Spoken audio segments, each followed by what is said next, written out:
Madame la Présidente, chère Marie, cher Patrick Kennedy, chers amis Moudjahidines du peuple, présents dans la salle, mais aussi présents dans toutes les villes d'Europe et outre-Atlantique, Mesdames et Messieurs, chers amis, vous l'avez dit, Anissa, tout à l'heure, il est quelque peu malaisé de prendre la parole et de peut-être faire preuve d'originalité après tous ces exposés des orateurs qui se sont exprimés. Alors, comment vous dire les choses? Et je crois que je vais me permettre une confidence. Les premiers orateurs qui ont parlé, ils ont parlé de la place de Brandebourg à Berlin. Il y a 15 jours exactement, à la même heure, j'étais sur cette place, à la porte de Brandebourg, avec ma famille. Nous allions dîner au Reichstag, parce que maintenant on peut dîner au Reichstag. Et nous y étions parce que c'est la tradition familiale. Je disais que j'en arrivais aux confidences, je vous fais cette confidence. Le mois d'août ou le mois de juillet, cette année c'était le mois d'août, eh bien nous partons, mes enfants sont grands, mes garçons sont grands, vous les connaissez, Mariam, et nous voyageons. C'est les vacances. Et c'est chaque année la même chose. En 1988, nous étions en France, dans les propriétés familiales, et la vie était belle, le soleil pense était là. Et nous avions profité du moment. Et en 1988, je ne me souviens pas qu'il ait été fait référence, qu'il ait été question de ce massacre des 30 000 personnes. Et pour le moins, ce mois de juillet 1988, eh bien, ça a été un mois terrible. Un mois terrible parce que, comme vous l'avez dit, eh bien, ces 30 000 personnes, ils ont été pendus. Certains ont été fusillés, mais on a préféré les pendre, parce que les propos sont choquants, mais la réalité est celle-là. Ça coûte moins cher de pendre, ça fait moins de bruit, et ça permet de cadrer, si l'on peut dire les choses comme ça, les réactions. Et en 1988, alors que mes enfants étaient petits, chacun dans sa mémoire se souvient peut-être de ces mois de vacances, comme vous l'avez dit également, eh bien, les adolescents qui avaient 13 ans, à peine 13 ans, étaient pendus, les femmes enceintes étaient pendues, les vieillards également.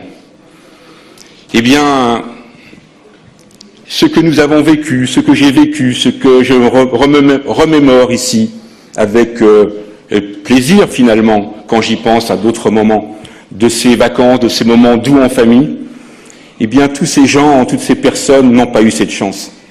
Et quand je dis cette chance, c'est pas le mot chance peut-être qu'il faut utiliser, n'ont pas eu ce droit. Parce que ce droit à vivre comme on a envie de vivre, comme on a le droit de vivre, et c'est un de vos oncles, je crois que c'est Robert Kennedy qui le disait, je ne suis plus sûr si c'est lui, mais je crois que c'est lui, en tout cas c'est un de vos oncles, qui disait « Chacun a le droit de vivre comme il l'entend, comme nous les Américains nous vivons, c'est-à-dire libres ». Eh bien ces gens-là n'ont pas eu ce droit. Et c'est pour ça que nous sommes là cet après-midi, que nous sommes là au Auvers-sur-Oise, que nos amis, notre famille, parce qu'il faut peut-être dire les choses aussi comme ça, sont réunis à travers le monde, dans ces villes, à Berlin, ailleurs, jusqu'au Canada.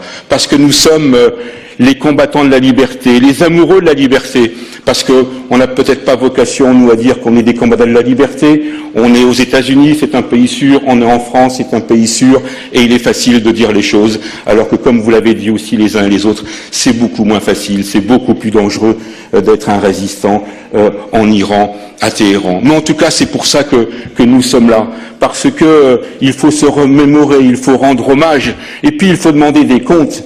Il faut que ces gens-là payent.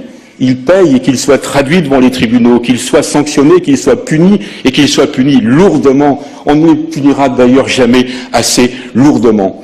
Et vraiment, c'est pour cela qu'il faut continuer à combattre tous ensemble. Parce que aussi,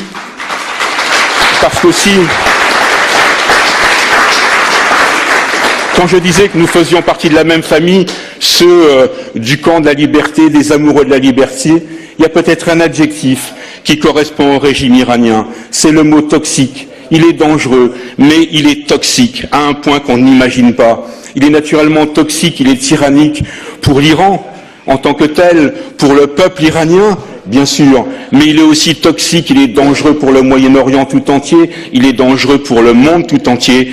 Je ne sais plus qui disait que nous étions dans un monde dangereux avec beaucoup de difficultés, beaucoup d'incertitudes, beaucoup d'appréhensions qui se font jour.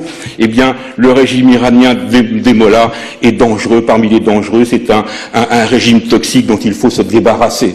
Et c'est aussi pour ça que nous sommes là, ici à Auvers-sur-Oise, à travers le monde, et il ne faut pas baisser la garde, parce qu'on l'a vu à Villepinte, comme ailleurs, eh bien, les volontés de nous éliminer, pardonnez-moi de dire de nous éliminer, eh bien là.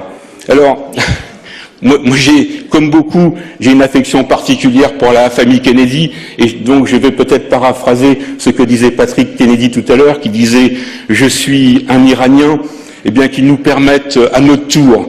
Je reviens sur Berlin, quand son oncle disait « Ich bin ein Berliner », eh bien, ici à Auvers-sur-Oise et dans toutes les villes qui sont avec nous cet après-midi, disons tous ensemble, nous sommes des Iraniens que nous voulons être libres, nous sommes des moudjahidines du peuple, nous sommes des combattants de la liberté, parce que le régime des mollahs, ce n'est pas l'Iran. L'Iran, c'est l'alternative que représente Mariam Rajavi. Et ô combien, Mariam Rajavi, vous savez mener le combat qui est le vôtre, qui est celui de l'Iran libre, qui est le nôtre à tous. Je crois que le moment est venu pour que l'alternative prenne corps, se concrétise, pour le bien naturellement du peuple iranien, mais pour le bien du monde tout entier.